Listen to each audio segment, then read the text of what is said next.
Essayez de s'installer, s'il vous plaît. On essaye de rattraper un petit peu le temps pour avoir le temps justement des questions-réponses. Ça, on voit bien et c'est tant mieux que ça fonctionne et que vous avez plein de questions ou d'interventions à faire. On essaye de ne pas perdre de temps, en tout cas pour le début. Donc j'invite les intervenants de la prochaine table ronde à nous rejoindre sur la scène, à prendre place.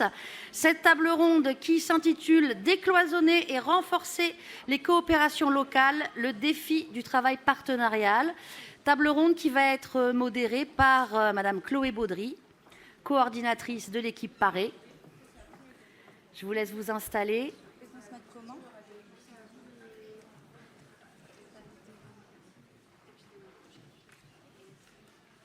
Et je passe la parole à Chloé. Merci beaucoup, Samia. Donc, on avait décidé d'axer ce deuxième temps et cette deuxième table ronde au défi du travail partenarial. Ça nous semblait important de pouvoir, avec des professionnels de terrain, illustrer l'importance de ce travail en réseau au niveau territorial, pour toujours améliorer l'accompagnement des situations individuelles. L'idée de ce temps, c'était de pouvoir vous présenter des initiatives et des actions qui voient le jour dans le déploiement et le maintien de réseaux d'acteurs locaux engagés sur ces différents territoires. Donc, voilà, si vous en êtes d'accord, je vais commencer par présenter chacune des intervenantes qui vont pouvoir présenter leurs différentes structures et missions sur 5-10 minutes. Et après, on aura un temps d'échange structuré autour de différents axes thématiques, voilà, si ça vous convient. Donc, je vais d'abord laisser la parole à Madame Arnella Mauchamp, qui est déléguée aux droits des femmes et à l'égalité à la préfecture du Haut-Rhin.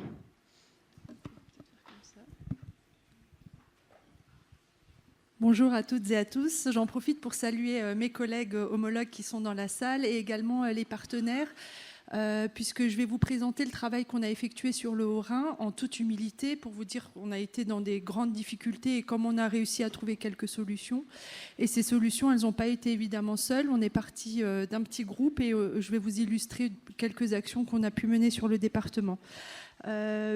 Rapidement, les délégués départementales ont des missions, notamment la lutte contre les violences faites aux femmes. Je ne vais pas toutes les décliner pour rattraper le temps qu'on a un petit peu perdu. Et dans le cadre de la lutte contre les violences faites aux femmes, la question de la prostitution est nommée. Et depuis la loi de 2016, on a dû mettre en place ce qu'on appelle les commissions de sortie de prostitution. Donc, c'est des commissions qui ont deux objectifs principaux. Le premier, c'est d'élaborer la stratégie départementale de lutte en matière de prostitution, qui était jusque-là la prostitution des majeurs, et permettre de présenter des parcours de sortie de prostitution pour des femmes qui étaient exploitées et qui voulaient arrêter la prostitution. Et à ce titre-là, elles peuvent bénéficier d'un accompagnement socio-professionnel d'une association agréée. Pour le Haut-Rhin, c'est le Mouvement d'Uni.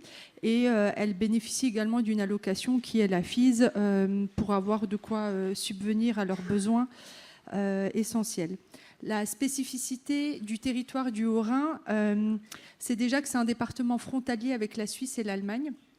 Et donc ça nous cause des problèmes dans la prostitution, puisque, entre guillemets, ce que les juges des enfants nous relatent, c'est qu'elles se font la main, entre guillemets, sur la question de la prostitution dans le département, et puis elles vont dans le pays à côté parce que c'est légal en Allemagne, ou que c'est beaucoup plus lucratif pour les réseaux en Suisse, par exemple, même si la prostitution des mineurs est interdite sur ce territoire.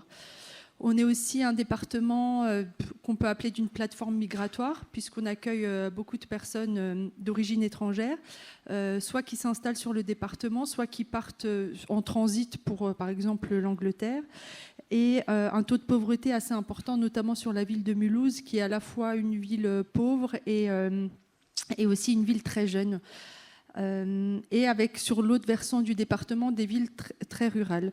Je vous explique ça parce que c'est des caractéristiques qui font que j'ai été sollicitée à ma prise de fonction sur la question de la prostitution des mineurs à plusieurs titres. D'abord par les forces de l'ordre. Ils me disaient, on voit tout le temps ces jeunes filles du foyer, elles ne parlent pas, on sait qu'il y a de la prostitution, on ne sait pas quoi en faire, on est démunis. Par des missions locales qui m'ont fait part de prostitution exercée sur certaines jeunes filles par les parents en milieu rural. Et donc, pareil, ils n'ont pas de ressources, ils ne savaient pas comment faire, alors qu'ils sont sur eux plutôt le champ de l'insertion professionnelle. Et des foyers d'action éducative pour lesquels, ce que vous avez pu témoigner, des foyers de propagation, je ne sais pas comment on peut appeler ça, existaient dans 2 foyers sur le département. Donc il y avait déjà des actions qui avaient été mises en place sur le département depuis 2016-2017, mais avec une implication inégale des institutions et des collectivités au départ. Certaines institutions disaient, par exemple, il n'y en a pas chez nous, dans certaines communes, ou par exemple à l'éducation nationale, ils disaient, nous on n'en voit pas, donc se sentaient pas forcément concernés. Et des représentations aussi entre institutions et associations. Je caricature pas, par exemple, les procureurs qui disaient de toute façon il n'y en a pas parce que les travailleurs sociaux ne signalent pas, si ça leur pose un problème ils n'ont qu'à signaler. De l'autre côté, les travailleurs sociaux qui disent le tribunal de toute façon ça ne sert à rien de signaler parce que de toute façon ils ne condamnent pas, ou moins que pour de la drogue, donc voilà. Et une représentation sur les foyers, de toute façon c'est des nids à prostitution. Alors que nous on a une autre hypothèse, c'est que c'est aussi des établissements qui recense un public avec des vulnérabilités particulières, notamment qui ont été victimes d'agressions sexuelles dans l'enfance, et qui sont aussi plus repérés par les travailleurs sociaux. Donc sur la prostitution, on l'identifie plus rapidement qu'une jeune fille dans un milieu aisé non placé. Donc on a essayé de se dire que dans cette problématique, on évite de stigmatiser certains publics et certaines institutions, qu'on sait que chacun fait comme il peut, et de se mettre autour de la table, un petit groupe au départ pour dire moi de mon niveau qu'est-ce que je peux faire, comment on peut avancer. Donc on est parti vraiment de ces constats de terrain, se dire voilà, on est tous en difficulté, qu'est-ce qu'on peut faire, et puis la loi de mai 2024 est venue appuyer avec cette stratégie nationale. C'est-à-dire que maintenant, le pilotage de la politique publique en matière de lutte contre l'exploitation sexuelle des mineurs est au sein de ces commissions-là. Donc on y intègre aussi les acteurs qui œuvrent sur ce champ-là pour définir ensemble ce que nous, on avait fait de manière approximative, enfin pas approximative, mais de terrain, de le venir l'institutionnaliser au sein d'une stratégie départementale. Merci beaucoup, Madame Mauchamp. Je vais désormais me tourner vers les partenaires d'Occitanie qui vont pouvoir prendre la parole. Donc, Madame Marine Legros, qui est psychologue coordinatrice au RESADO, ressources jeunesse du Tarn-et-Garonne, et Madame Barbara Bernheim, qui est médecin psychiatre au réseau Adolescence Partenariat de la Haute-Garonne, qui vont pouvoir nous présenter les déclics. Bonjour, je suis donc Marine Legros, psychologue coordonnatrice d'un déclic, un dispositif de clinique indirecte concertée, et en l'occurrence celui de Montauban dans le 82 en Tarn-et-Garonne, porté par l'association Ressources Jeunesse. Et avant de déplier, je te laisse te présenter. Et donc moi, je suis Barbara Bernheim, pédopsychiatre, et donc je travaille au déclic du département d'à côté, donc sur la Haute-Garonne, qui s'appelle le RAP 31, Réseau Adolescence Partenariat 31. Et je travaille par ailleurs aussi sur un hôpital de jour pour adolescents. Et je vais laisser Marine vous présenter un peu en quoi consistent les déclics. Alors, les déclics sont des dispositifs d'appui qui viennent en soutien aux professionnels qui accompagnent des jeunes dits en difficultés multiples, en situation complexe. La situation complexe, elle est définie par un cumul de vulnérabilités, qu'elles soient individuelles, familiales ou institutionnelles. Les notions un petit peu qui vont traverser nos critères, notre regard, c'est les notions de rupture de parcours, d'adversité et de psychotraumatisme. C'est un espace tiers de concertation, d'analyse et de co-construction. Co-construction de pistes d'accompagnement nouvelles ou réactualisées. On fonctionne, on y reviendra, en neutralité, en horizontalité, puisqu'il n'y a pas de hiérarchie dans ces espaces de réunion, et autour, évidemment, du secret partagé, comme on se le dit depuis ce matin. Il est nécessaire de pouvoir se parler vrai, se raconter ce qui se passe, puisqu'en face de nous, les choses sont constituées en réseau. Ça existe depuis 2004 sur des initiatives locales, des professionnels, notamment des pédopsychiatres, qui se confrontaient toujours au même point de butée dans les accompagnements. Et aujourd'hui, la région, Occitanie, dispose de 8 dispositifs. Que voici. Les premiers d'ailleurs que sont RAP 31 et Rezado 82, donc nés il y a 20 ans. Et depuis, voilà, la méthodologie prend un peu plus d'ampleur. D'ici fin 2025, on aura un nouveau déclic. Ces déclics forment un collectif. Les différents directeurs, directrices des structures porteuses de déclic et les cordeaux se réunissent, réfléchissent ensemble un petit peu au déploiement des axes de travail sur la région. Et on a également une équipe régionale qui est en lien direct avec l'ARS région, parce que je ne vous l'ai pas dit, mais c'est pour la plupart un financement 100% ARS. Et voilà, donc cette équipe régionale qui veille un peu plus à une forme d'observatoire ou à la constitution d'un pôle ressources qui n'est pas du tout aussi bien et important que celui qui nous a été présenté ce matin. Alors, les missions des déclics. On fonctionne avec un CPOM, un contrat pluriannuel d'objectifs et de moyens, qui est commun à tous les déclics et depuis 2023. Jusqu'ici, et comme pour beaucoup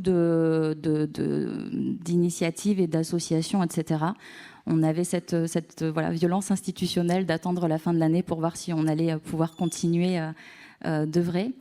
Donc là, on a un CPOM de 4 ans qui permet d'une part la structuration et une cohérence au niveau régional, mais aussi, et c'est important, l'expression des singularités locales, puisque chaque dispositif a son histoire et intervient sur un territoire avec ses spécificités. Nos 3 objectifs, vous les avez affichés. La continuité de parcours et le soutien du réseau. On vient là valoriser la dimension soignante du réseau. L'animation de territoire et la prévention, par une diffusion de savoir et de savoir-faire autour de la complexité notamment.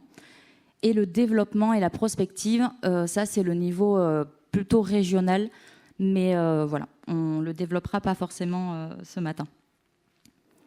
La complexité, c'est ces jeunes qu'on appelait incasables il y a encore quelques années, parce qu'ils ont plusieurs facteurs de vulnérabilité, on l'a dit, des notions de rupture, d'exclusion, des changements répétés d'institutions, de porteurs de projets, de référents, des mesures de protection peu coordonnées ou qui s'arrêtent brutalement. La complexité, c'est aussi parce qu'on est avec une population dont les besoins se situent à l'interface de plusieurs dispositifs. Et les déclics s'intéressent aux 0-21 ans. La méthodologie, c'est celle-ci. Les professionnels, quels qu'ils soient, de n'importe quel service, institution, vont solliciter un professionnel du déclic. Un échange a lieu, un premier échange d'importance, puisqu'on va pouvoir un petit peu vérifier l'éligibilité, la correspondance en tout cas de la situation qui nous est présentée pour un suivi en clinique indirecte. On va ensuite s'intéresser à reconstituer, autant que faire se peut, le parcours de vie. Le parcours de vie, des éléments biographiques, des éléments médicaux, institutionnels. Et ça, on ne le fait pas seul, on le fait avec tous les partenaires impliqués qui ont eu le temps de transmettre un petit peu le flambeau ou qui ont laissé un dossier dans une étagère et le relais n'est pas fait. Mais voilà, on va vraiment prendre ce temps-là avec les professionnels de terrain, parce nous, on n'y est pas sur le terrain, de reconstituer ce parcours et ensuite d'entrer en synthèse, en réunion pluridisciplinaire. Et on peut, on a différents rythmes de réunion.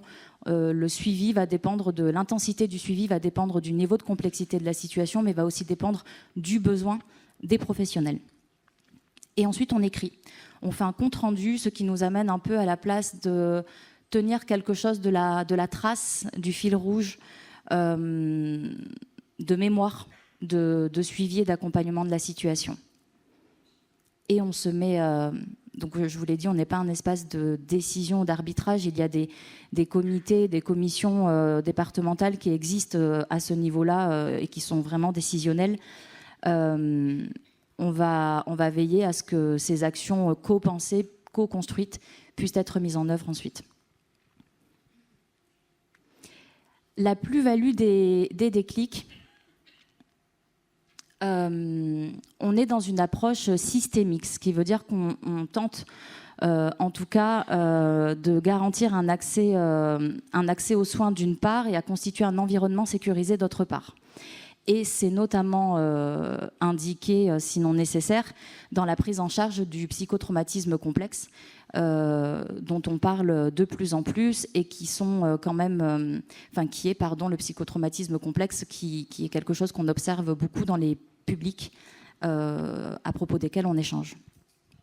Donc on a une complémentarité de soins directs et indirects, parce que la clinique indirecte est appelée ainsi puisqu'on intervient auprès des professionnels qui, eux, vont intervenir auprès des jeunes et qu'on va rapidement observer quand même un ajustement, une évolution de leur posture, une autre façon de se représenter le jeune.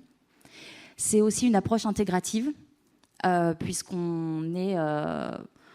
on est au croisement, enfin en tout cas on permet de se croiser les différentes pratiques, les différentes compétences. On n'invente rien, on part de ce qui existe et on recrée à partir de ça.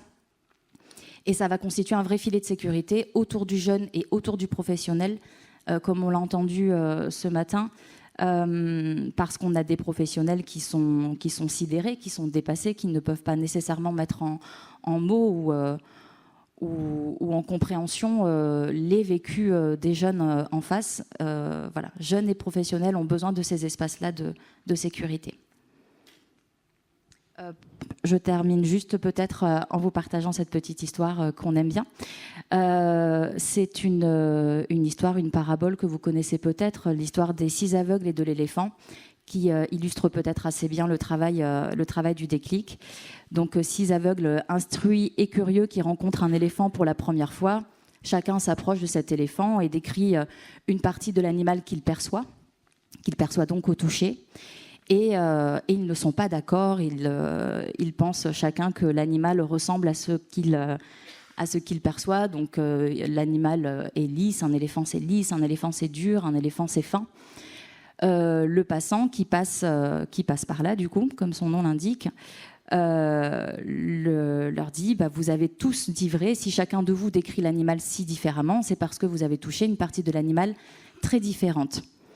Et au final, ils sont tous heureux d'avoir dit la réalité, car chacun détient une part de vérité. Et sur les déclics, c'est ça. On n'est pas là pour parler d'une réalité, mais bien de la vérité de chacun et des subjectivités des professionnels. Voilà. Merci beaucoup. On va désormais aller du côté de Saint-Étienne et je vais laisser la parole à Madame Anne-Marie Fauvet, que je vais laisser se présenter. Bonjour à tous. J'aime bien votre parabole de l'éléphant, je vais la réutiliser. Alors, moi, je vais vous raconter surtout, en fait, que je suis directrice du groupe Agazef dans la Loire. L'Agazef, pour aller très vite, parce que ce n'est pas le plus important, en fait, ce qui est à noter par rapport à la problématique qu'on aborde aujourd'hui, on a une forte culture en prévention spécialisée. Donc la question de l'allée vert, on travaille ça depuis 1969, vous voyez. Et en fait, ce qui est intéressant, c'est peut-être voir un peu le processus de comment on en est, mais en quelques mots, comment on en arrive à la prise en charge de la prostitution des mineurs. Alors en fait, nous, on a commencé... on travaillait et on a commencé avec les questions de radicalisation, notamment la radicalisation violente et puis la prise en charge des retours des jeunes qui étaient partis mineurs mais qui sont revenus majeurs, notamment des zones de guerre. Donc on a commencé ce travail autour de la radicalisation en 2000, c'est vieux, donc c'était en 2015, avant le Bataclan. Et puis donc on travaillait sur ce sujet. On travaillait évidemment avec d'autres acteurs qui étaient comme nous, qui avait une forte culture en prévention spécialisée. Et du coup, pendant tout ce temps-là, toutes ces années, on a quand même, c'était le but, fait émerger des pratiques, des méthodes de travail spécifiques pour répondre à cette problématique. Et évidemment, c'est toute la question de l'approche systémique, en fait. Mais quand on dit approche systémique, je pense qu'on est tous d'accord pour dire que c'est ça qu'il faut faire. N'empêche, la question, c'est comment on fait. Voilà, c'est ça. Donc on a travaillé là-dessus et on a travaillé donc notamment avec une association de criminologues sur le Good Life Model, qui est une méthode de travail anglo-saxonne, etc. Voilà. Et en même temps, et je le redis pour les collègues de la DGCS, dans le cadre du réseau national de la prévention spécialisée. Alors, je ne suis jamais très forte pour me rappeler les années, mais je crois que c'était autour de 2015-2016. On a fait une recherche-action sur les coopérations socio-éducatives de territoire. Et du coup, la Gazef était l'un des sites de recherche, parce que nous, on est très souvent associés à des recherches-actions. Ça nous permet de remuer les cerveaux, c'est important. Et donc, on avait travaillé ça. Il y avait la DGCS, le CIPDR et la NCT, en fait, au niveau des ministères. Et puis donc, on était 5 acteurs de terrain qui travaillons là-dessus, en disant, la question centrale, c'était comment justement on sort un peu de ce qu'on connaît tous, c'est-à-dire le partenariat, pour rentrer dans de la coopération. Parce qu'aujourd'hui, c'est aussi un mot qu'on utilise tout, coopération. N'empêche que c'est, quand souvent on parle de coopération, en vérité, on parle de partenariat. Et du coup, quelle est la méthode spécifique pour vraiment évoluer et rentrer dans de la coopération? Donc, on a travaillé pendant 3 ans avec vous. Et on a sorti une recherche, voilà, des résultats de recherche qui sont ce qu'ils sont. Mais en tous les cas, au niveau de la Gazef, on s'en est beaucoup emparé. Et puis, on a continué notre travail. En 2000, dans les années, alors là, on est dans les années 2020, la Gazef, justement, par rapport au travail qu'on faisait sur ces coopérations, on a transformé notre organisation. Je pense que ça, c'est une parenthèse, mais je pense qu'elle est importante. Et on s'est transformé d'une association à un groupe, avec 4 associations pour bien structurer les différents métiers qu'on avait en notre sein. Et on n'a plus de président, on a des co-présidents, on a 3 co-présidents, avec l'objectif, si je vous raconte cette petite popote interne, l'objectif c'était vraiment de rentrer dans une logique de prise de décision consensuelle. Et en fait, cette culture du consensus, peu à peu, a vraiment s'est divulguée dans l'ensemble des services. Et ça allait avec le travail qu'on avait fait aussi sur les coopérations socio-éducatives de territoire. Voilà, c'est pour la petite histoire, c'est pour vous dire le processus. Évidemment, du côté des services de prévention spécialisés, eh bien évidemment, comme vous tous, on a nos collègues qui ont fait remonter sur le terrain, effectivement, une amplification du phénomène de la prostitution des mineurs. Alors, il y en a toujours eu, mais là, on voyait bien que ça commençait à se multiplier. Et sur ces entrefaites, la DGCS, je crois que c'est en août 2022, vous avez lancé l'appel à projet pour faire l'expérimentation. Et nous, on a répondu à cet appel à projet en disant, voilà, nous, on a cette expérience de travail dans le champ de la radicalisation.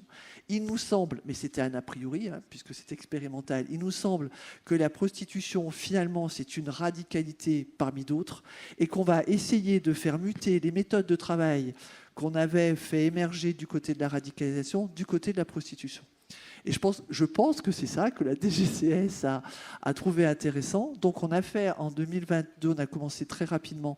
En 2023, donc on a lancé l'expérimentation. Alors on a c'est pas des très gros moyens, mais enfin c'est toujours intéressant. Donc on a un ETP d'éducatrices spécialisées et un mi-temps de psychologues. Et du coup, on a commencé cette expérimentation. Et très rapidement, on s'est appuyé sur cette recherche concernant les coopérations, avec cette préconisation qui disait, si vous voulez vraiment passer sur un mode, alors je ne vais pas vous présenter toute la recherche, parce que demain matin, on y est encore, mais en tous les cas, il y avait quand même un des impératifs de dire, il faut qu'il y ait une coordination au niveau micro, c'est-à-dire vraiment sur les situations, comment les différents acteurs travaillent sur les situations individuelles.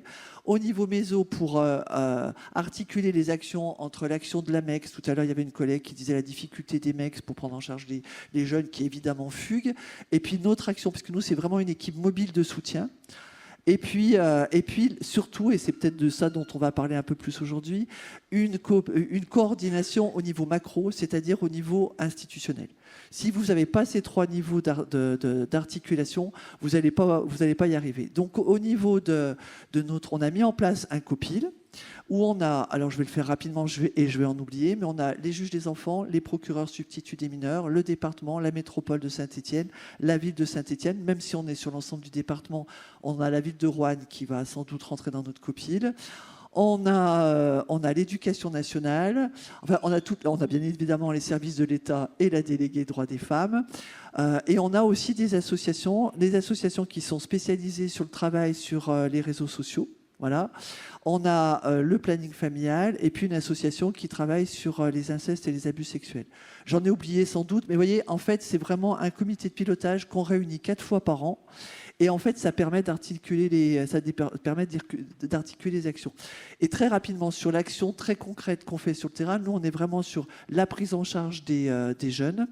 Donc très concrète, et au niveau éducatif et au niveau psychologique. Et bien évidemment, il y a tout le travail sur le trauma.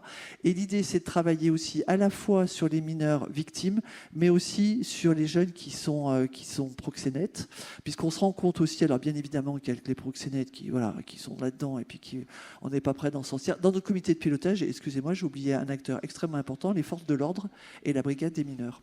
Et du coup, on met aussi en place des actions d'infosensibilisation auprès des professionnels de l'ensemble du territoire et aussi auprès des jeunes pour travailler l'aspect préventif du côté des jeunes qui deviennent proxénètes parfois sans même s'en rendre compte.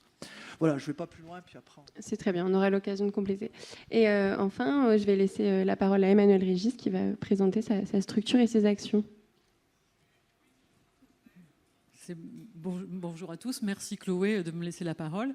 Donc, je vais vous présenter le CRI. Le CRI, c'est une association qui existe depuis les années 70, qui travaille principalement sur les violences liées au système prostitutionnel, avec 2 axes principaux d'intervention, les risques prostitutionnels chez les jeunes et puis également les stages de responsabilisation à destination des clients, ce qui fait qu'on voit aussi l'autre côté du miroir. Donc, vous avez parlé de proxénètes, mais il n'y a pas toujours de proxénètes, en revanche, il y a toujours des clients.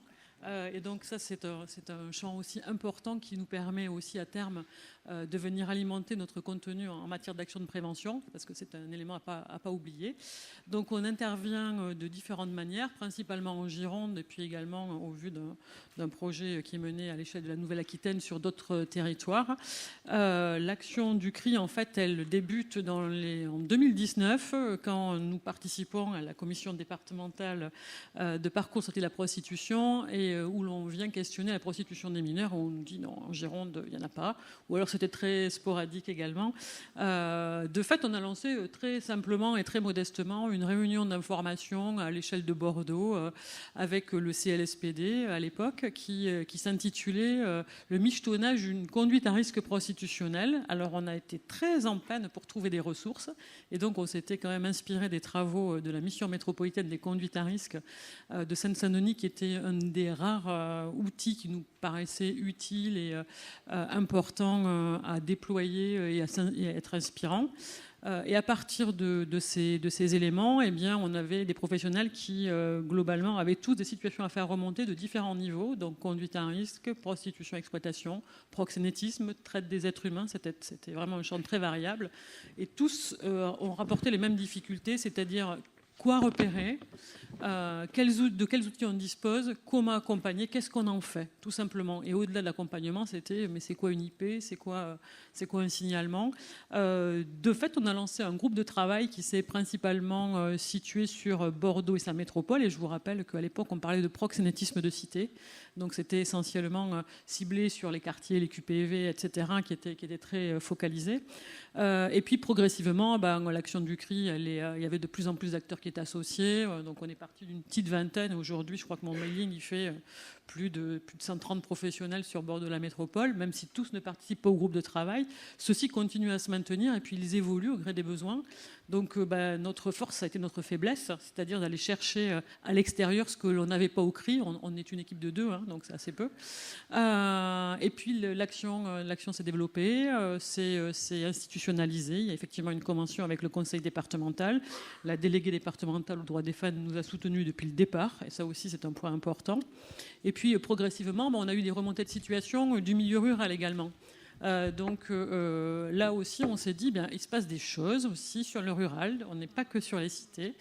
Et on s'est dit, comment on va aller un petit peu investiguer ces différents lieux. Alors on a d'abord constitué des actions de sensibilisation qui nous ont permis de regrouper un certain nombre de professionnels par des bassins territoriaux. Donc principalement, on a commencé par le Libournais, ensuite, alors ça ne vous parle pas, mais chez nous ça nous parle. Peut-être je pourrais vous parler en vin, ce serait peut-être plus adapté. Donc le Libournais, la Haute-Gironde, le Sud-Gironde, en gros, on est quand même sur plus d'une centaine de participants en matière de sensibilisation à chaque fois. Donc on avait systématiquement, effectivement, des situations de prostitution qui étaient remontées beaucoup par les missions locales. Donc la précarité des jeunes est importante et justement la mission locale ont des rôles très importants à jouer. Et puis ensuite, ce sont des temps qui se poursuivent par des ateliers parce que l'objectif, c'est d'arriver à structurer au niveau très local. En fait, puisque quand on en a besoin, si on est à Libourne, c'est pas forcément utile d'avoir des ressources à Bordeaux. C'est compliqué de se déplacer. Je vous rejoins sur les problématiques de mobilité, de complexité, etc. Et ce que vous avez évoqué ce matin, on le retrouve en fait partout. Ce sont les mêmes problématiques qui sont à l'œuvre. Donc, on a beaucoup parlé des jeunes confiés. J'ai de plus en plus de situations de jeunes en milieu ouvert, donc avec des mesures, et puis de plus en plus de jeunes sans mesure. Et donc le travail du CRI aussi, il va viser à mettre sous protection les jeunes qui ne sont pas protégés, ou alors leur faire bénéficier de certaines mesures de prévention, faire des liens avec la prévention spécialisée. On se croise, et puis évidemment à l'échelle nationale, quand on peut avoir des ressources et des relais, et grâce à Paris notamment, on fait des liens, ça nous arrive et ça fonctionne. Donc ça, c'est vraiment le travail de sensibilisation, etc. Donc de fait, ça évolue vers des temps de formation, de sensibilisation au sein des équipes. Le CRI ne fait pas d'accompagnement direct, ni de mineurs, ni de majeurs. Notre travail, il a toujours été de venir renforcer les professionnels qui sont confrontés à la situation pour les choses que vous avez évoquées. Le phénomène de sidération, le sentiment d'urgence à agir et de partir souvent dans tous les sens d'ailleurs. Et donc c'est de remettre un petit peu de sens à ce que l'on peut voir. Alors on s'appuie beaucoup sur ce que nous on appelle les EMR, les équipes mobiles ressources, qui s'apparentent un petit peu à vos déclics. Même si c'est une configuration un petit peu différente. Et tous nos partenaires sont les mêmes que ceux que vous avez évoqués. Donc police, justice, gendarmerie, protection de l'enfance, l'éducation nationale, etc.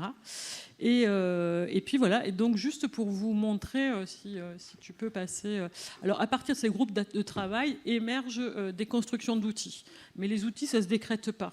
En fait, c'est véritablement aussi parce que des professionnels participent à leur création qu'ils arrivent à mieux se les approprier. Donc sur la Gironde, en fait, la maison... alors chez nous, c'est la M2PF, mais dans les autres départements, c'est la MPF. Elle a développé une trame d'audition retour de fugue à destination de l'ensemble des gendarmes au plan national. Ils ont reçu pour ce faire le prix de l'innovation. Et donc ça vise à relever des indicateurs de risque prostitutionnel au moment des fugues. On en a beaucoup parlé.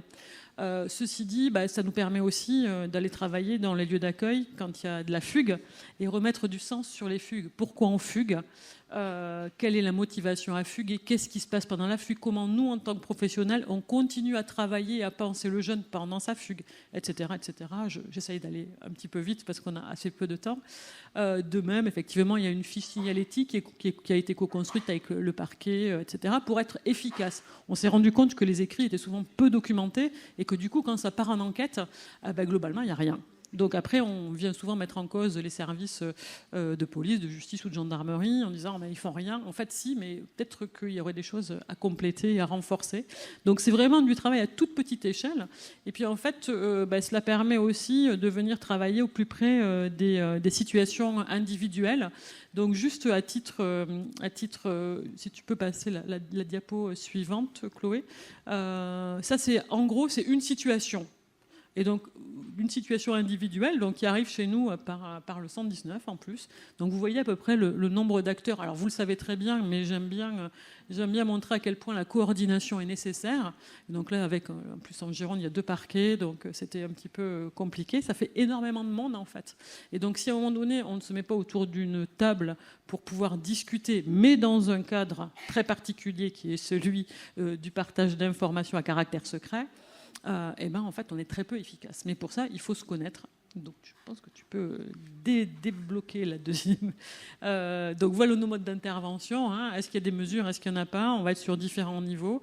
S'il n'y en a pas, comment on va faire pour venir renforcer justement la mise sous protection ou la prévention, venir soutenir la parentalité? On a de plus en plus de parents aussi qui nous appellent. Et là, c'est extrêmement compliqué et très désorganisateur. Et les parents sont eux-mêmes parfois aussi désorganisateurs des services saisis. Donc il faut aussi arriver à temporiser tout ça. Donc tout en participant, etc. Si tu peux, Chloé, placer si ça marche. Voilà. Et en fait, on arrive in fine...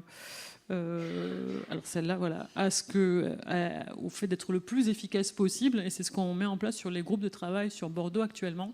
Donc c'est le groupe d'analyse de parcours qui va permettre non seulement de venir partager une situation qui est passée ou anonymisée, et l'objectif aussi, c'est de venir améliorer les process. Qu'est-ce qui a marché, qu'est-ce qui n'a pas marché?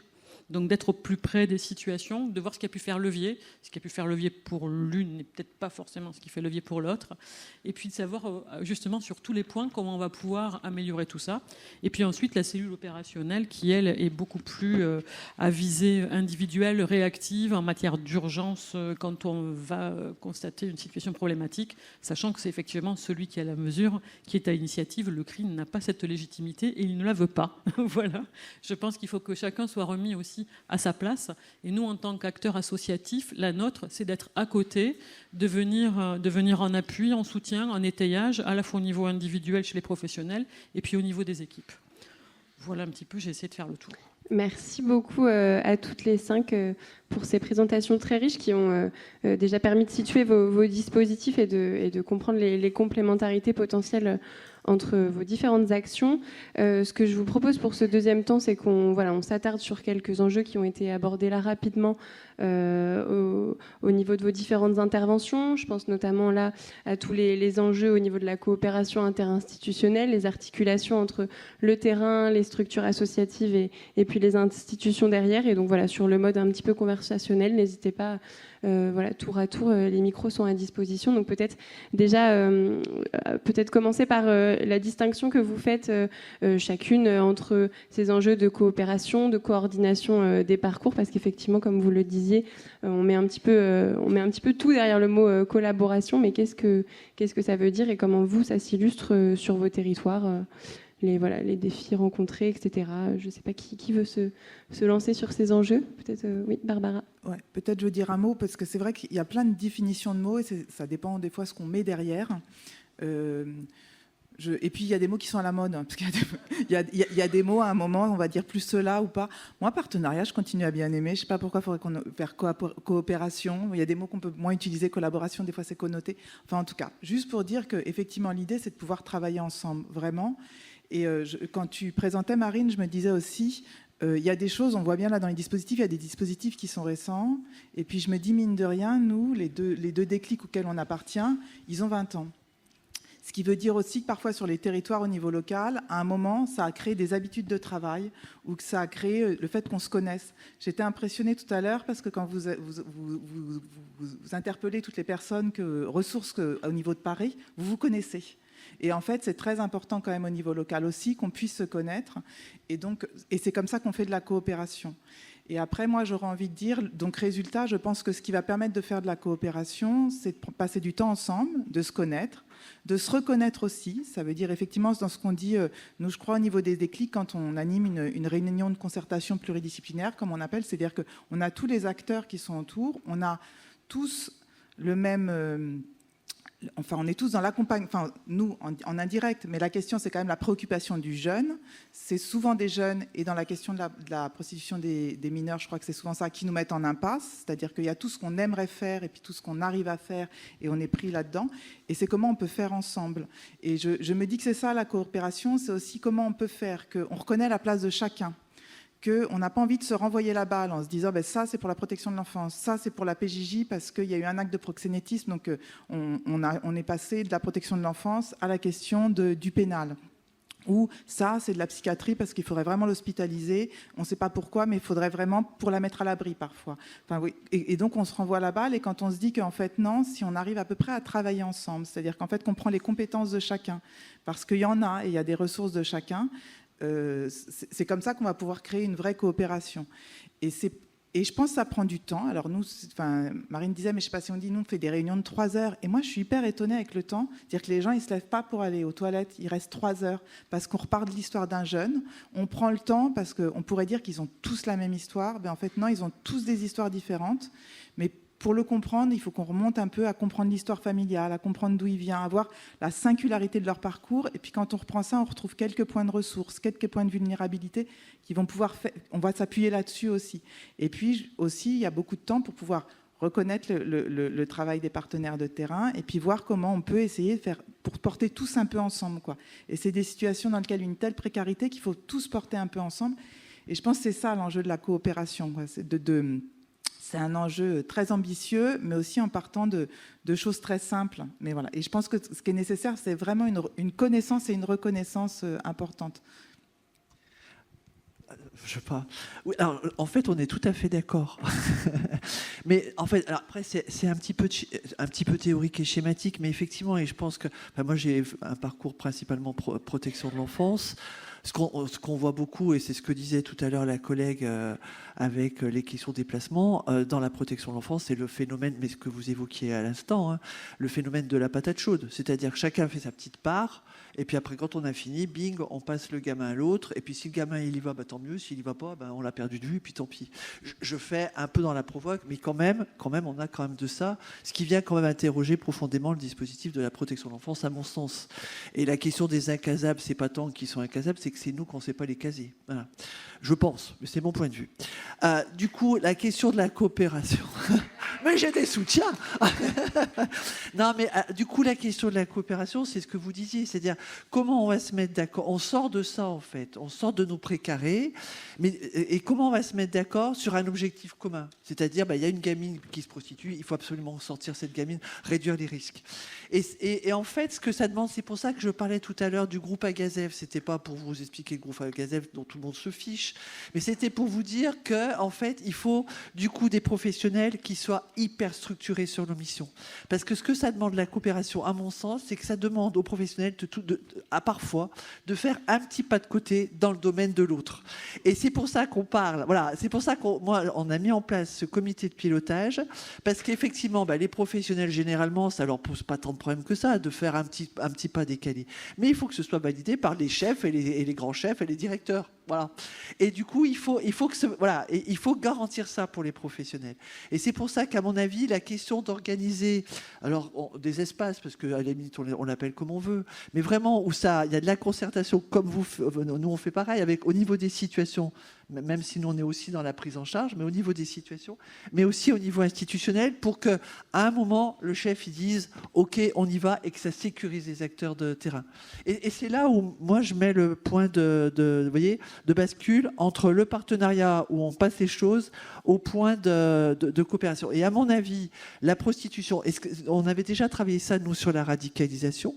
Et la radicalisation, comme la prostitution, évidemment que les gamins vont très mal quand on est sur ces problématiques-là. Évidemment qu'ils vont très mal, mais ça pose une question au dispositif de la protection de l'enfance, parce que c'est des gosses qui sont évidemment en danger, et ça pose la question de comment nous on va s'adapter, comment on va faire évoluer les méthodes de travail là-dessus. Voilà. Et après, il y a des méthodes de prise en charge, mais ça, c'est encore un autre débat. Je vous rejoins à la fois sur le côté très formalisé, avec justement la structuration de l'institution, etc., mais aussi l'informel. Tous ces temps qui vont être justement, qui vont nous permettre de nous connaître, de nous rencontrer, de nous croiser dans la rue, de pouvoir échanger, d'être aussi dans ces logiques très, très, très locales. Par exemple, tout à l'heure, je vous parlais des différents territoires de Gironde, mais pour rentrer dans le Libournais, on est plutôt passé par le CISPD. Pour la Haute-Gironde, c'était plutôt le contrat local de santé qui était à la manœuvre. La Haute-Gironde, c'était la mission locale qui était force d'impulsion, et puis il y a une structuration autour du réseau VIF maintenant qui permet de structurer. Donc c'est aussi comment les gens se connaissent, comment on y va très modestement, et puis au fur et à mesure que l'on se connaît, c'est un petit peu exactement ce que vous faites quand vous êtes en lien avec les jeunes. On se connaît, on comprend comment les uns et les autres fonctionnent, et petit à petit, en miroir, on arrive nous aussi à être meilleurs parce qu'on se connaît bien et qu'on essaye un petit peu de se faire confiance. Alors ça, c'est pas toujours gagné, hein. Après, il y a des enjeux qui parfois sont concurrentiels. Nous, en Gironde, par exemple, il y a 4 assos spécialisés qui travaillent sur la prostitution, donc c'est beaucoup. Et pour autant, ça peut aussi se passer très très bien. Donc je vois Camille, j'en profite, hein. Et donc on va se servir des savoir-faire des uns et des autres. Chacune va avoir un champ très particulier, même si on travaille sur la même question. Et puis c'est de se dire, il va falloir peut-être prendre en compte cette problématique prostitutionnelle, mais aussi arriver à s'en décaler. Et que parfois le tout spécialisé n'est pas une réponse. Ça vient justement nous empêcher de penser parce qu'on ne voit plus que ça. Qu'on va être aussi conditionné, et là je me tourne plutôt vers vous, sur les réponses à des appels à projets, sur des questions de financement de cet ordre-là, avec des choses qui vont fonctionner, puis à un moment donné qui vont s'arrêter. Et donc si à un moment donné ça s'arrête, on fait quoi avec ces jeunes ? On en fait quoi ? On les remet comme ça dans le droit commun du jour au lendemain ?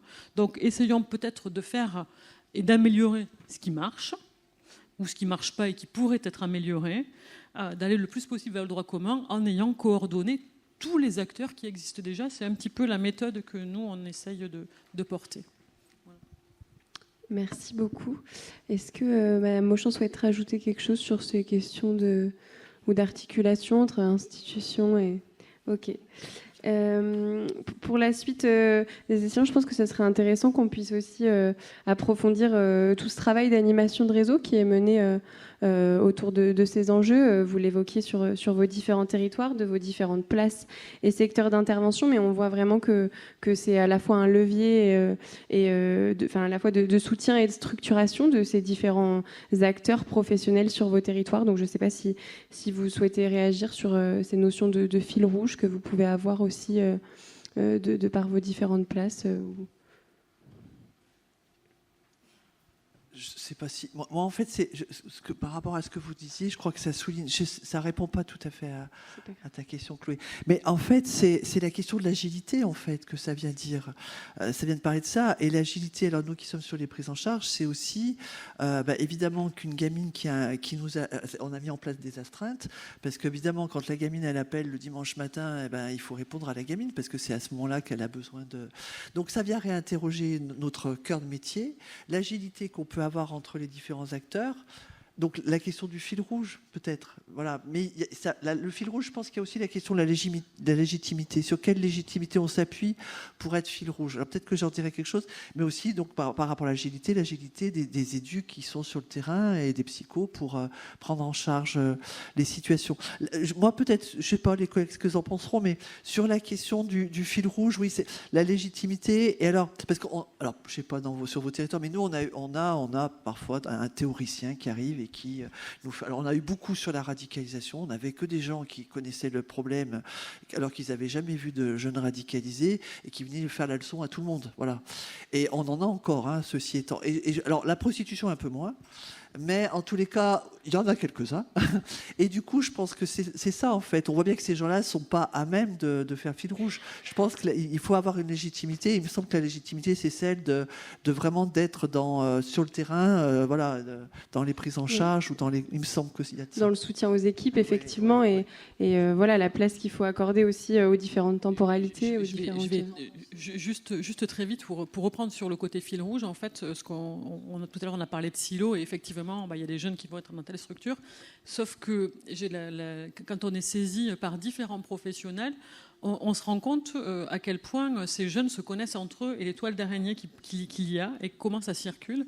Et en fait, la difficulté, c'est qu'un professionnel, il va voir sa situation ou celle de son collectif en général, mais pas forcément les liens qu'il peut y avoir avec l'extérieur, avoir justement le fait, comme vous, quand vous faites les anamnèses, etc., de savoir par quel endroit il est passé. Et c'est là qu'on voit qu'il y a un petit nœud, une interconnaissance qui se fait. Et puis surtout, le après, parce qu'effectivement, ils changent souvent de structure. Vous parliez des incasables, mais souvent, il y a des fins de prise en charge, etc. Il y a le retour au domicile, qui est souvent pas bordé, en plus, puisque ça vient... Ils mettent souvent en échec toutes les mesures de placement. Donc, c'est aussi important, à un moment donné, d'avoir...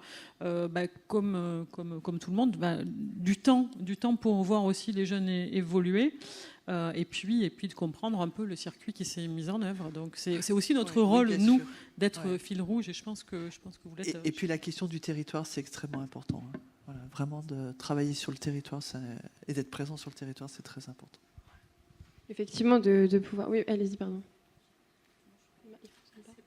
Oui, je me disais, peut-être au-delà de la question du lien, c'est ce qui fait lien vraiment, et l'animation de réseau, de territoire, c'est qu'est-ce qui va nous mettre en énergie de mouvement, mais en synergie également d'action.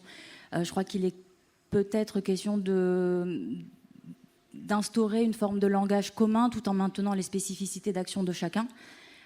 Créer quelque chose de la communauté de pratique finalement dans ces esprits de coopération et d'animation.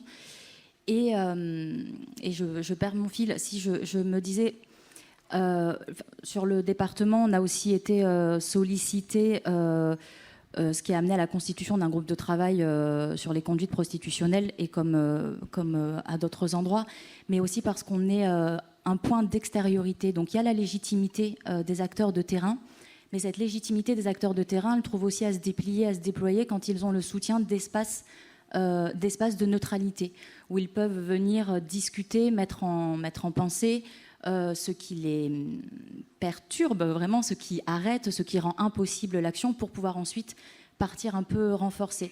Le déclic, c'est un point d'extériorité, une neutralité qui permet un nouvel espace de réflexion. Donc je trouve que ça participe aussi à l'animation de réseaux et de territoires.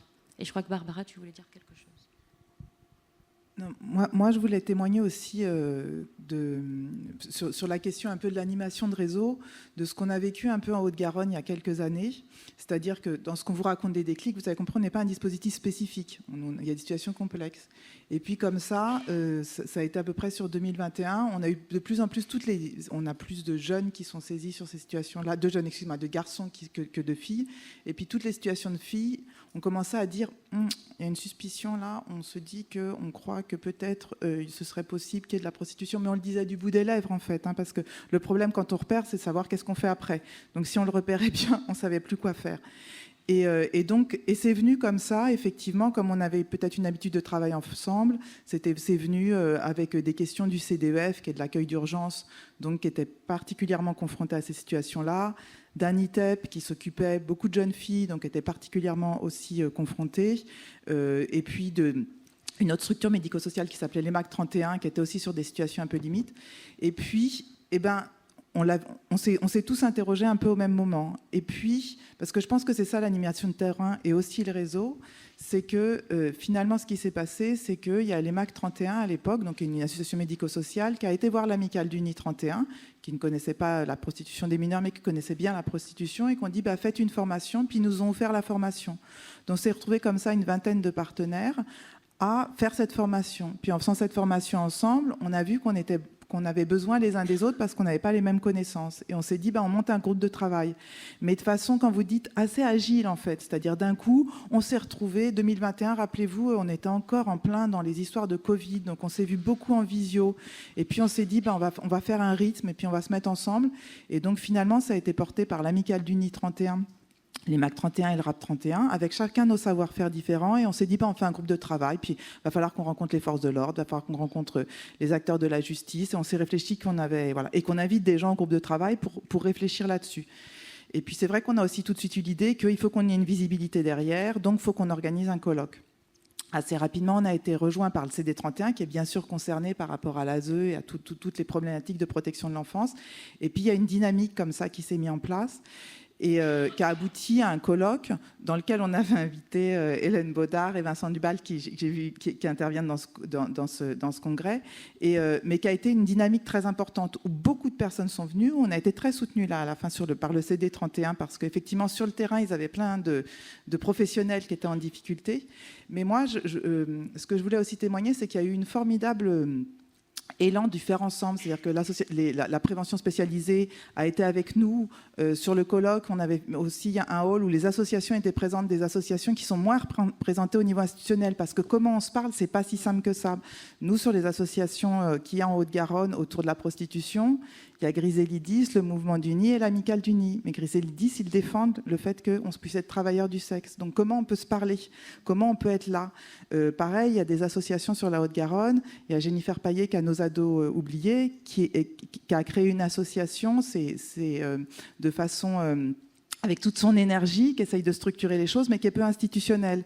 Et comment elle peut se parler avec l'ASE alors qu'ils ont des conflits entre eux.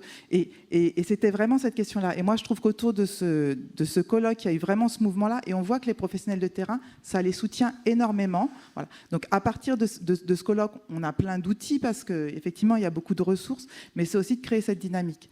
Donc, c'était positif. Après, ça s'est fait en 2022. Et puis... comment on garde les dynamiques? Comment on continue? Parce que moi, j'ai eu l'impression aussi qu'après, les institutionnels sont revenus, les associations sont revenues. Alors, à l'issue de ça, il y a eu l'amicale du nid a répondu à l'appel à projet. Il y a un dispositif qui répond maintenant pour les jeunes de terrain avec le dispositif repère qui permet et qui est repéré par les professionnels, donc qui vont faire. Mais garder ces dynamiques de comment on anime, c'est un travail de tous les instants pour éviter qu'à un moment, l'institutionnel retourne de son côté et que les forces de l'ordre, la justice et la protection de l'enfance parlent d'un côté, puis qu'il y ait de l'associatif de l'autre côté. Or, la prostitution des mineurs, ça nous oblige à rester... ces liens-là sont indispensables parce que les jeunes, c'est plus facile pour eux d'aller vers de l'associatif ou les gens qui sont de terrain que d'aller vers l'institutionnel. Et alors, je voudrais rajouter deux points par rapport à tout ce que vous avez dit. Donc, c'est vrai qu'on a la chance avec Chloé d'aller sur différents départements de la Nouvelle-Aquitaine et de croiser à la fois le national et le très très local. Mon expertise, elle est très très locale. Et souvent, la demande, elle va être celle-là. Ça veut dire d'organiser un colloque. Donc, il y a toujours un groupe mineur qui est organisé. Organisons un colloque. Donc, c'est très bien, c'est effectivement utile et nécessaire. Mais surtout, en fait, la chance qu'on a, c'est d'avoir un petit peu de recul et de se dire anticiper. Parce qu'une fois que vous aurez sensibilisé, formé les acteurs à repérer, quelle capacité vous allez avoir après à prendre en charge ces situations. Donc vous avez la chance d'avoir un temps d'avance. Donc avant de déployer tout un tas d'outils, essayons effectivement d'anticiper ces solutions. Et puis il n'y a pas une seule réponse. Donc c'est vrai que les jeunes vont plutôt vers les associations, mais il y a peut-être une association qui va pouvoir répondre à un moment donné, et puis une autre qui pourra répondre à un autre moment. Et donc il faut arriver aussi à avoir ces cheminements entre les uns et les autres. C'est assez... c'est à nous aussi d'avoir c'est un non-sujet. Vous parliez tout à l'heure de Griselidis, l'amicale du nid, le mouvement du nid. Dès le départ, au niveau du groupe de travail en 2020, et Camille pourra en témoigner, les positionnements idéologiques des uns et des autres qui pouvaient venir agiter tout le monde, en fait, on s'est dit, là, c'est pas le sujet. C'est très légitime, mais c'est pas le sujet ici. Donc, on a suivi notre ligne de conduite et ça nous a permis justement de pouvoir avancer. Merci beaucoup. Vos différentes présentations ont aussi permis, je trouve, de souligner cette nécessité de travailler dans les interstices et aussi le rôle que vous avez dans vos différentes structures, si vous me permettez l'expression, un petit peu de courroie de transmission entre les différentes associations, institutions. Et voilà, si Madame Mauchamp veut réagir sur ces liens entre terrain et institutions et sur la capacité à influer les politiques publiques et comment ça s'est organisé sur son territoire. Alors, je dirais que ça dépend aussi du profil des professionnels qu'on incarne, parce qu'on n'est pas que des fonctions. Et c'est vrai que moi, j'ai fait du terrain. Donc, le terrain, je sais comment c'est d'être en difficulté, je sais comment c'est de me sentir seule, que personne m'écoute. Donc, c'était un peu... c'était pas partie d'une solidarité extrême, mais juste d'une empathie de voir ces travailleurs sociaux désœuvrés avec des jeunes avec qui ils ne savaient pas quoi faire. Et je me suis dit... De toute façon, tu sais comment sont les travailleurs sociaux. Donc ils vont venir, ils vont dire de toute façon ça sert à rien, on n'a pas de place, ce qui est juste, je dis pas la vérité. Mais maintenant que je suis d'un point de vue plus institutionnel, je sais que c'est pas audible et que j'ai fonctionné comme ça, je sais très bien ce que c'est. Ça marche pas toujours bien. Donc je me suis dit comment on peut faire la passerelle entre les deux. Donc je faisais un peu le tampon au départ. Je disais dites-moi tout ce qui se passe. Il me disait de manière très informelle, dans tel bar à chicha, on a 2 gamines de 12 et 13 ans. Ça s'est passé un petit peu comme ça. Et moi, je traduisais aux institutionnels. Nous avons un problème de sécurité dans un établissement privé, blabla. Pourrions-nous pas procéder à un contrôle? Voilà. Ce qui fait que on dit des passions. Alors moi, j'adore la passion, mais du coup, ça rendait les choses plus neutres, puisque moi, j'étais pas confrontée aux situations en direct. et c'est plus facile de ma place, et chaque place est importante. Moi, je dis que les politiques publiques doivent s'enrichir des constats de terrain, parce que sinon on fait des politiques publiques fantômes, c'est-à-dire pas incarnées, pas réelles. Voilà, donc c'était ma sensibilité. Il y a des collègues qui sont partis de manière plus institutionnelle en disant on donne les ordres avec toutes les structures décisionnelles et puis on fait un plan d'étape. Ça peut très bien aller aussi. C'était pas ma manière de procéder.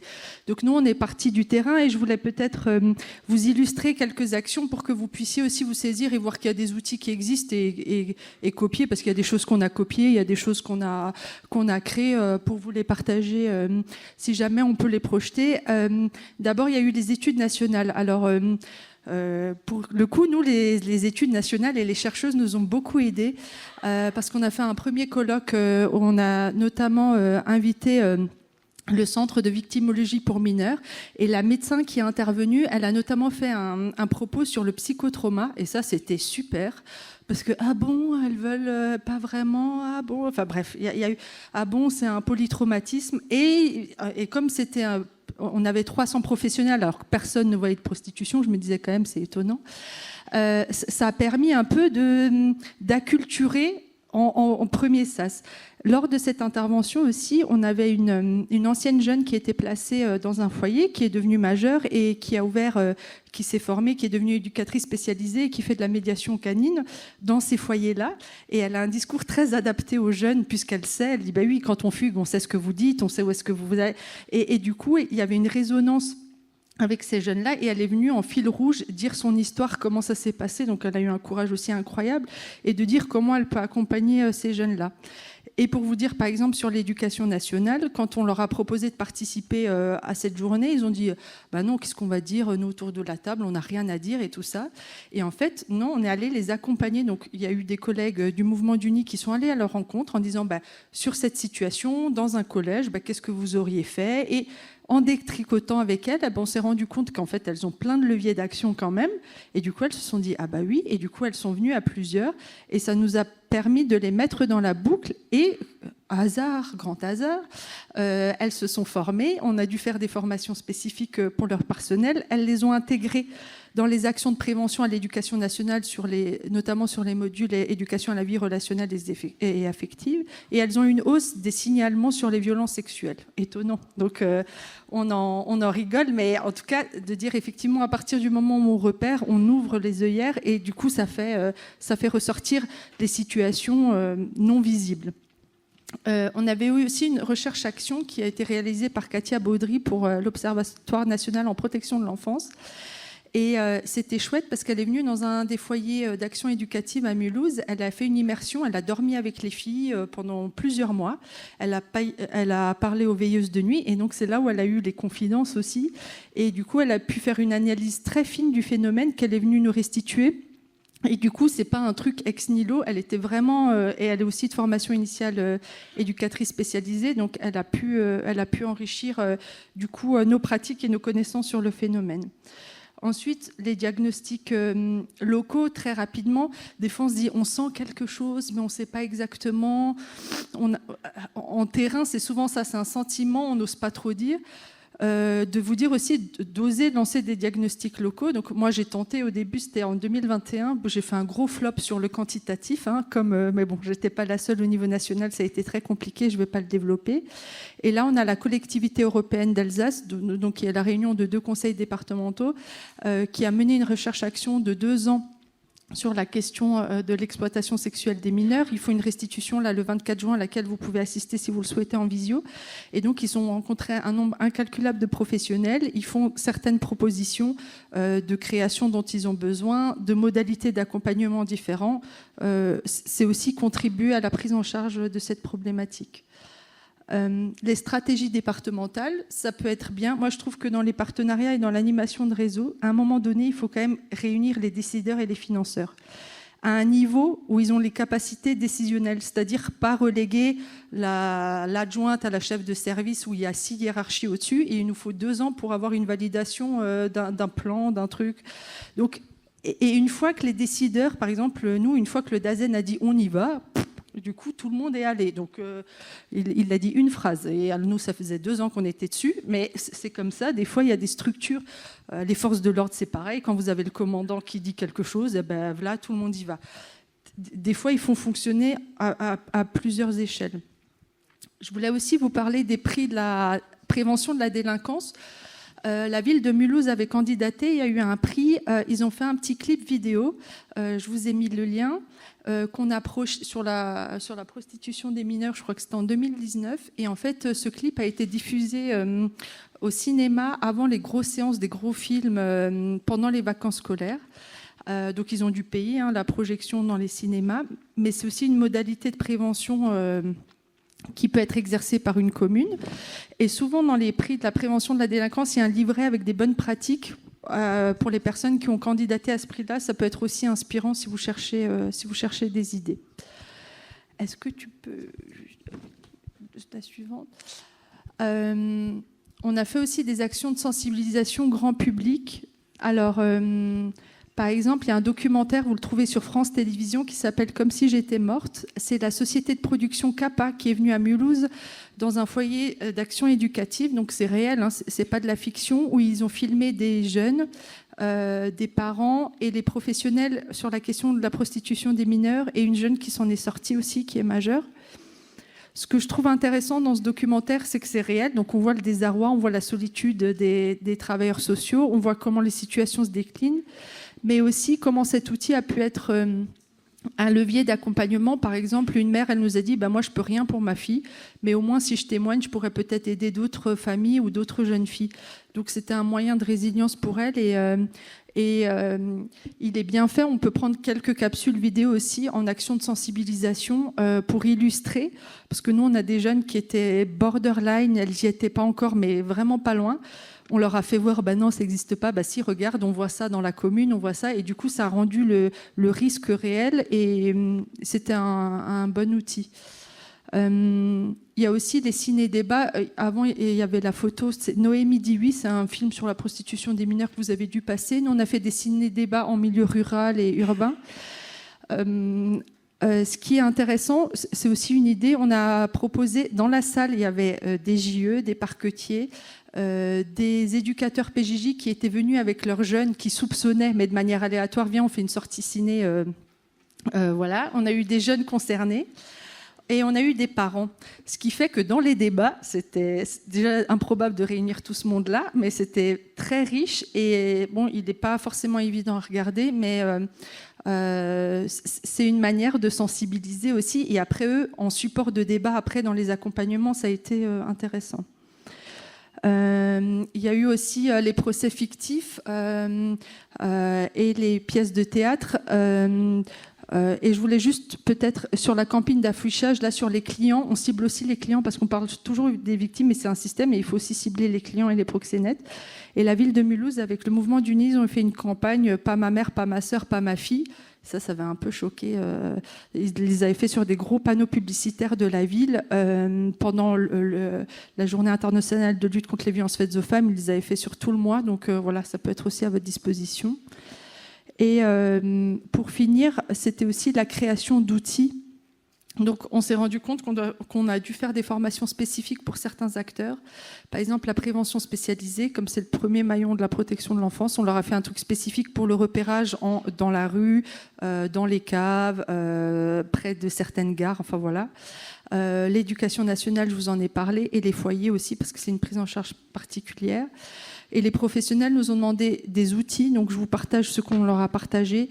Les guides de repérage, donc vous avez celui de la CMV, mais vous avez aussi, là chez nous, il y a l'éducation nationale qui est en cours de création d'un outil de repérage spécifique à l'éducation nationale, qu'on pourra partager à Paris quand il sera validé. Aussi un fascicule pour les parents, parce que souvent on ne sait pas quoi faire des parents, on ne sait pas quoi leur dire, donc on a essayé d'accompagner aussi l'accompagnement à la parentalité. Et le dernier, c'est une grille, comment on aborde aussi, quand on a des suspicions, la question de la prostitution avec les jeunes, parce que contrairement à ce qu'on croit, on n'est pas très à l'aise quand on n'est pas formé, donc voilà. J'en arrêterai là.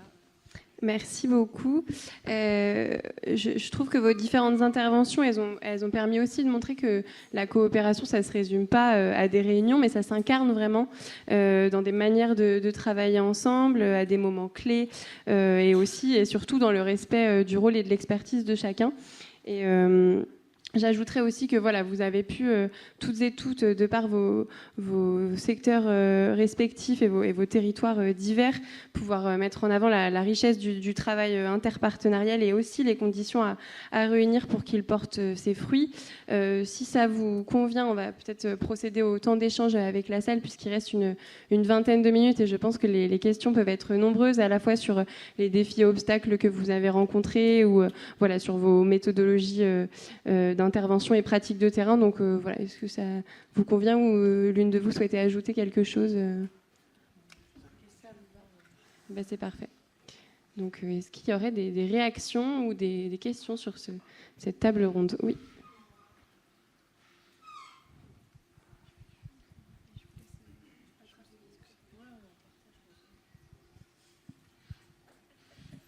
Oui, donc je me présente, je suis responsable d'un service de prévention spécialisé au Havre, hein, très actif au niveau local. Enfin, le partenariat fonctionne très bien en général au Havre, puisque les acteurs se concertent. Et dans notre association, la HAPS, on a des services, des MEX, même la prévention spécialisée, très concernés par cette question de prostitution. D'ailleurs, je suis un peu étonnée dans les CLSPD, lorsque j'y participe, la question du viol des jeunes filles, je le dis crûment, mais c'est comme ça qu'on le dit, est abordée. La question des situations particulières que je remonte grâce à mes équipes d'éducateurs qui font un formidable travail de création du lien avec les jeunes sont remontées, mais je suis vraiment scotchée par vos interventions parce que je vois qu'il y a une dynamique qui est créée, qui est portée. Alors au niveau, nous, micro, ça marche très bien. Les jeunes s'expriment vraiment dans des ciné-débats hein, sur le consentement, par exemple, avec une dynamique dans toutes les actions collectives qui sont montées par notamment les éducatrices. Hein. On forme, on travaille vraiment en réseau, mais au niveau macro, effectivement, là, il y a une grande interrogation. Parce qu'on a beau exprimer, on a beau remonter les actions, il y a une espèce d'inertie et je me demande combien de jeunes vont devoir encore se prostituer, combien de parents vont encore amener des jeunes filles qui ont 10 ans, qui sont repérées dans les établissements scolaires et pour lesquelles, nous, au niveau local, on fait des choses, mais au niveau, ne serait-ce que national, hein, et puis Le Havre, c'est quand même une ville qui est connue, hein, eh bien, il ne se passe rien. Est-ce que vous avez des conseils à nous donner pour qu'on soit entendu un peu plus? Moi, le conseil, ce que j'ai vu, ce qui a marché, c'est quand il y a des alertes de différents niveaux qui arrivent. Exemple, moi j'en parle au directeur de cabinet. L'éducation nationale, la chef de service du service social en parle au DAZEN. La PJJ en parle à son directeur. Et puis d'un coup ils disent qu'est-ce qui se passe. C'est quand ça vient pas d'une seule personne et qui est... en fait, nous, le fait d'avoir travaillé comme ça, on était d'abord 3, 4, 5 et parce qu'on s'est dit tiens c'est sympa de se voir aussi. On est en difficulté, c'est pas un moment désagréable de travail. Et en fait, le fait de restituer, parce qu'on avait quand même du contenu, du coup, il y a la collègue qui en entend parler, et ça fait effet de ruissellement. Il ne faut pas sous-estimer l'effet d'impact des petites discussions que vous avez entre plusieurs directeurs de structure, avec le directeur de l'ASE. Essayez de démultiplier et à certaines instances de porter ce message de par exemple, j'étais à une journée nationale, nous aussi on a un problème de fond, est-ce qu'il y aurait pas... Enfin voilà, et peut-être d'identifier, dans les institutionnels, il y en a toujours un plus dynamique que l'autre. Et c'est un coût de porter ce type de... C'est un coût physique, psychologique, de temps de travail qui n'est pas démultiplié. Donc il faut trouver la bonne porte d'entrée de celui qui est sensible et qui pourra peut-être aussi soutenir dans le portage. Ça peut être la CAF, ça peut être l'éducation nationale, ça peut être la PJJ, ça peut être le conseil départemental d'accès au droit. Par exemple, moi j'ai un très bon contact avec cette femme-là parce que aussi elle a été dans de l'aide aux victimes avant. Ça dépend des parcours. essayez peut-être d'en parler à plusieurs et vous voyez celui qui réagit et peut-être réfléchir à 2, puis 3 et comme ça monter progressivement et en parler régulièrement, quoi. Voilà. Moi, ce que je rajouterais, parce qu'on se connaît en plus, en fait, c'est la question, je reviendrai à la question de la légitimité aussi. Parce que moi, je vois tout à fait bien ce que vous vivez, hein. Et je pense, et ça c'est un message que j'adresse à la DGCS, étant donné qu'en plus on est dans les locaux, je pense que la question d'un financement, nous ce qui s'est passé, c'est qu'on a eu ce financement spécifique de la DGCS. Et du coup, forcément, on a été très rapidement identifié comme l'acteur qui faisait quelque chose dans ce domaine. Et je pense qu'effectivement, on a tous ce problème de décloisonnement dans un État décentralisé où on a plusieurs échelons. Et je pense que là, on a quand même les services de l'État qui doivent avoir un rôle spécifique. Voilà, parce que sinon, effectivement, nous, voilà, et dans les commissions, nous, on n'aurait jamais pu mettre en place un tel COPIL, que c'est nous qui l'animons, ce COPIL, si on n'avait pas eu cette légitimité qui nous provient du financement de la DGCS. Et après, le deuxième aspect, ce qui me permet aussi de parler un peu des perspectives, nous, ce qu'on s'est rendu compte dans cette mission, dans le cadre de la prostitution des mineurs, on a une 50aine de jeunes qui accompagnés, c'est qu'on avait, je crois qu'on en a 49 sur 50, qui avaient vécu des violences et des agressions sexuelles avant, ce qui est, évidemment, quand on se le dit, on dit évidemment. Du coup, on voit bien à quel point c'est compliqué de travailler du côté de la lutte contre l'exploitation sexuelle des mineurs. Et on s'est dit, il faut aussi travailler très en amont. Et on est en train de spécialiser un de nos services d'AMO sur la prise en charge des agressions sexuelles et des incestes. Il faut quand même savoir, en France, donc on est sur la protection de l'enfance, on nous dit qu'il y a un mineur sur 2 qui a été victime. Aujourd'hui, je crois qu'on est le 6e ou 7e service qui se spécialise là-dessus. Donc ça vient dire aussi le retard qu'on a entre les dispositifs et les besoins. Et aujourd'hui, on est en train de se rendre compte, donc on spécialise le service, j'ai 5 édus qui se forment et surforment parce que c'est extrêmement complexe. Et en fait, ça fait 2 ans qu'on dit à tout notre landerneau local, on est en train de spécialiser un service, et en fait, on a l'impression c'est comme si on parlait dans le vide. Et je pense qu'en fait, il y a aussi un déni qu'on a dans les familles qu'on revit au niveau local. Et c'est vrai qu'il y a ces 2 aspects. Il y a la question de la légitimité, et je crois que l'État, là, vraiment, doit complètement remplir son rôle de garant, parce qu'au niveau de l'aide sociale à l'enfance des départements, il y a des telles difficultés financières qu'en fait, la meilleure façon de régler le problème, c'est de ne pas le voir. Il faut quand même dire les choses. Donc c'est important. Et en même temps, il y a aussi l'effet de sidération par rapport aux problématiques. Et notamment la question des incestes, c'est tellement complexe que finalement, on a tout intérêt à ne pas le voir. Voyez ? Et c'est pour ça qu'on rame. Je crois. Oui. Peut-être juste en complément sur les actions de l'État, il y a un décret en Conseil d'État qui est en préparation, qui doit sortir à l'automne s'il n'y a pas de retard, justement sur les commissions de lutte contre la prostitution, le proxénétisme et la traite des êtres humains, qui va intégrer du coup les acteurs de la protection de l'enfance pour préparer la stratégie de lutte contre l'exploitation sexuelle des mineurs en parallèle de celle des majeurs, enfin en complément. Du coup, ce serait aussi intéressant, puisque ce sera le préfet qui sera chef de file en la matière, de le solliciter ou solliciter le conseil départemental en disant voilà, il y a ça, de s'appuyer sur les décisions du gouvernement pour le légitimer en disant c'est pas que moi, en fait c'est une priorité nationale, quoi. Voilà. Il y avait une réaction dans la salle, oui. Oui, en fait, ça va faire le lien aussi avec ce que vous avez dit, Madame Chauvet. Mais donc, merci pour vos interventions. Moi, je suis assistante sociale chargée de prévention au CIDFF en Charente-Maritime, et toutes vos interventions sont venues conforter ce qu'on fait en Charente-Maritime. Moi, j'anime 2 groupes de travail avec tous les professionnels pour vraiment qu'on travaille en confiance, en authenticité, sur nos limites, ce qu'on peut faire. Et vraiment, c'est du travail de coopération. Je suis en soutien des professionnels pour les situations individuelles. Je vais dans les établissements scolaires. Ça représente 70 interventions par an. Un travail énorme. Et en fait, il n'y a pas de légitimité financière. On n'a aucun financement de la CGDS. J'ai demandé à ma directrice, tout à l'heure, je lui ai envoyé un texto, parce que je lui ai dit en introduction, on entend qu'il y a des millions. Et donc nous, on a 2100. Alors ça va que moi, j'ai jamais cherché à gagner beaucoup d'argent, mais à un moment donné, là, tout ce qu'on a mis en place, on ne sait même pas si ça va tenir, parce qu'il n'y a pas de politique globale sur le territoire national. Et quand on parle d'approche systémique, en fait, au niveau des finances, ça devrait être la même chose. En fait, là, ce qui me mettrait presque en colère, c'est que je me dis, on fait le boulot et on n'a pas de financement, en fait. Et on entend en introduction qu'il y a des millions.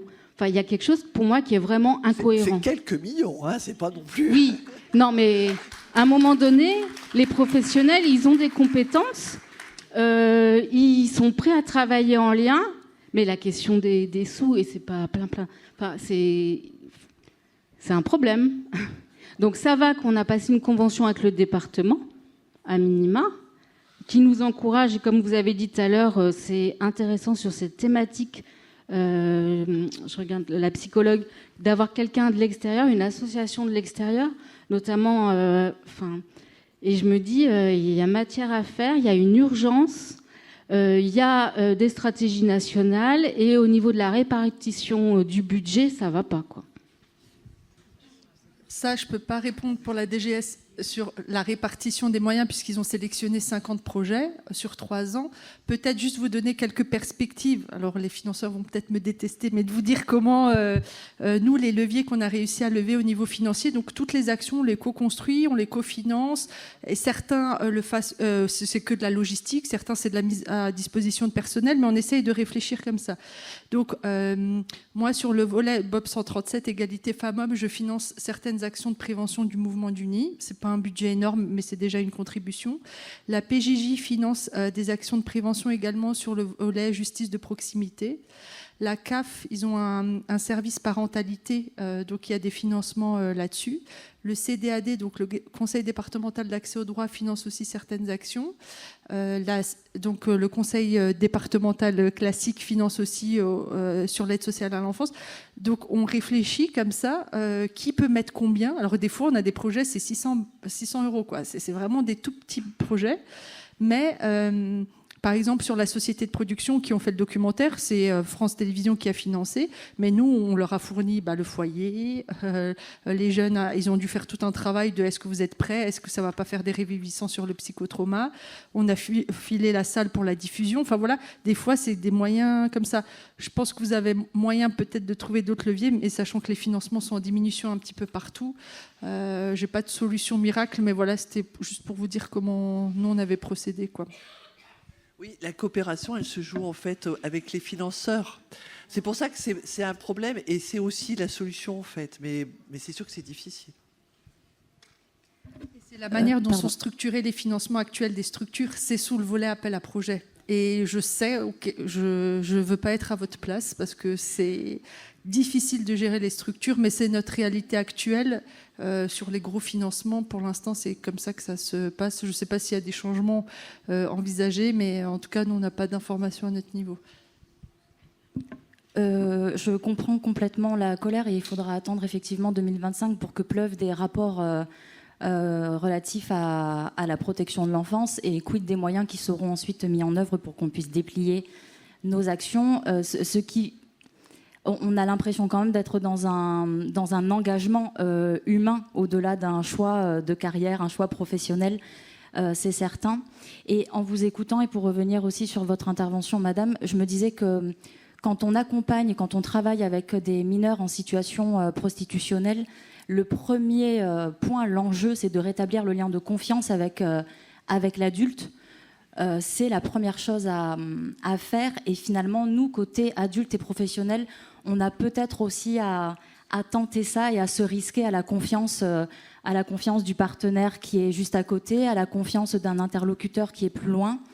À titre d'exemple, lors de la rédaction du rapport d'activité du dispositif que je coordonne, je me suis hyper amusée à calculer le temps qu'on passe et qu'on dédie à la réflexion, à la réflexivité, au lien, à l'écoute des professionnels. C'est plus de 40% du temps de travail.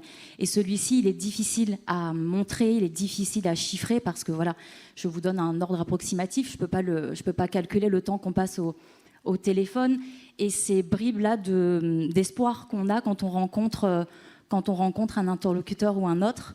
Et finalement, si on pouvait appliquer un peu le concept d'hashtag dans nos interactions, à chaque discussion, on mettrait hashtag prostitution des mineurs, hashtag prostitution des mineurs.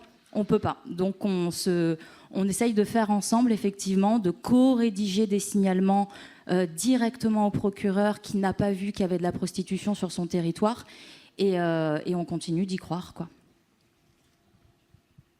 Non, moi, juste pour réagir un petit peu, on est pris dans plein de paradoxes.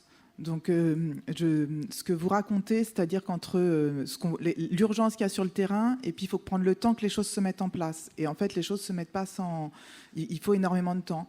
On a dit tout à l'heure les paradoxes aussi, hein, c'est-à-dire qu'on a bien vu que pour les jeunes, c'était compliqué de faire confiance aux adultes qui sont missionnés pour les accompagner, mais c'est très facile de faire confiance à leur père ou à d'autres adultes qui leur font des promesses. Et donc, on est pris dans des paradoxes comme ça, sans cesse. Et donc, moi, je me dis, c'est donc, un des autres paradoxes, c'est qu'on connaît la réalité, on ne va pas la dénier, nous, la réalité, et elle est un peu noire, mais il ne faut pas non plus qu'on perde l'espoir. Après, j'aurais envie de dire, moi, je suis pédopsychiatre, je suis une spécialité qui connaît la réalité de terrain, qui connaît le manque de financement, qui... Et bien, vous voyez, ça m'émeut. Et on ne perd pas espoir. Et il y a des initiatives locales qui avancent. Et on sait que le boulot est énorme. Et je me dis que, donc, on va prendre le temps. Et puis, moi aussi, ce que je me dis, c'est les colloques comme ici, où toutes les réunions qu'on fait, je continue à avoir des professionnels de terrain qui sont engagés. Je continue à avoir des situations qui avancent, des situations de jeunes.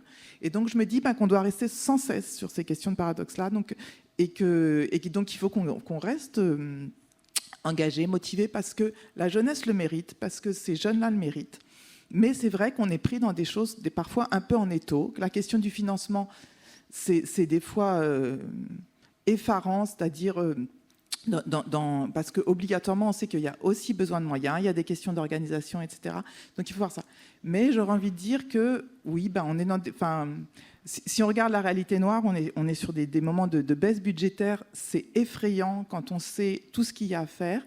Mais il faut quand même qu'on puisse se dire qu'il y a un moment, il y a aussi des endroits où il y a des choses financées et qu'on va aller voir, les chercher, et puis qu'il y a tellement de besoins qu'à un moment, ils vont être reconnus. C'est-à-dire que je suis d'accord aussi avec ce que tu dis. Il y a un moment, il y a aussi plein d'endroits où il y a des décideurs qui ont fait des choses à des moments et que...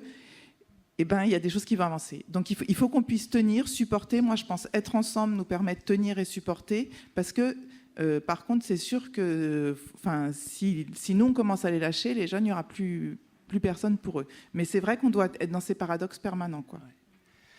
Merci beaucoup à toutes les 5. Je pense qu'on peut l'applaudir, effectivement.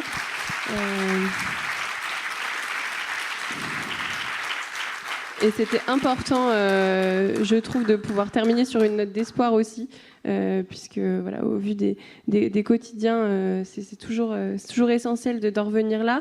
On n'a malheureusement pas le temps pour de nouvelles questions, mais le temps de la pause déjeuner vous permettra aussi de prendre contact, d'aller échanger et discuter avec les différentes intervenantes que vous avez entendues ici.